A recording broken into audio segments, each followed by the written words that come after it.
जों मैया प्राय 11:30 आबसुनि आफादगिरि मोनगोनां दिपेन बर' आरसुनि जों गाहाय नेहाथारि डक्टर सुभाष राभा आरो ताकाम मिसिं परिन केबांनि गाहाय नेहाथारि सान कुमार पांगिं जों साब्रैजों national commission four settle ट्राइबनि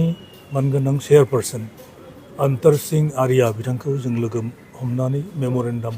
submit मोनसे खालामदों आरो मेमोरेन्डाम साबमिट खालामनानै जों डिमान्ड खालामदों जे 2019 बे मोनद' हारि आसामनि मोनद' हारिखौ सेटल ट्राइब स्टेटास होनो थाखाय बिथांमोना जा रिकमेन्ड खालामदोंमोन बे रिकमेन्डेसनखौ उइथड्र खालामनो जों डिमान्ड खालामदों आरो रिभिउ खालामगोन होननानै बिथाङा एसिउरेन्स होदों मानोना जे बे मोनद' हारिया जाबाय गोबां एडभान्स आरो पपुलास ग्रुप आरो बेफोरबायदि पपुलास आरो एडभान्स ग्रुपआ सेटल ट्राइब स्टेटास मोनोब्ला आसामनि जोंनि एबरिजिनेल ट्राइबेलफोरा गोबां खहा जागोन माने स्कुल कलेज बा इउनिभार्सिटियाव एडमिशननि बेलायाव बा medical college engineering college Ayurvedic कलेजाव एडमिशनाव जोंहा खहा जागोन जों डिप्राइभ जागोन इभेन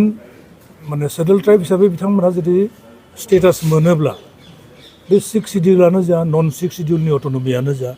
बैफोरनि रिजार्भ सिटआव बिथांमोना कन्टेस्ट खालामनो खाबु मोनगोन आरो इभेन दानि थाखानाय एसेम्ब्लि आरो पार्लियामेन्ट सेगमेन्ट जा एसटिपिनि थाखाय रिजार्भ बे रिजार्भ सिटफोरावबो बिथांमोना कन्टेस्ट खालामनो हागोन मानोना कनस्टिटिउसन अफ इन्डियाआव ट्राइबेलखौ डिफारेन्सिएसन खालामनो हाया ट्राइबेलानोखा आसामावसो एसटि प्लेन्स आरो एसटि हिल्स दङ किन्तु नेसनेल लेभेलाव एसटिआनोखा गतिके कम्पिटिटिभ अल इन्डिया कम्पिटिटिभ एग्जामिनेसनफोरावबो बिथांमोनासो बांसिन माने सिट बिथांमोनासो दखल खालामगोन ओंखायनो जों बेखौ होबथानो थाखाय नाजाबाय थादों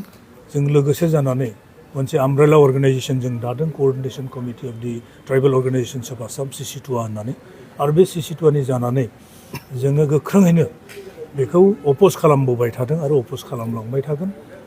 आरो बेखौ जेरैखि जाया जों होबथानो थाखाय सेस्था खालामगोन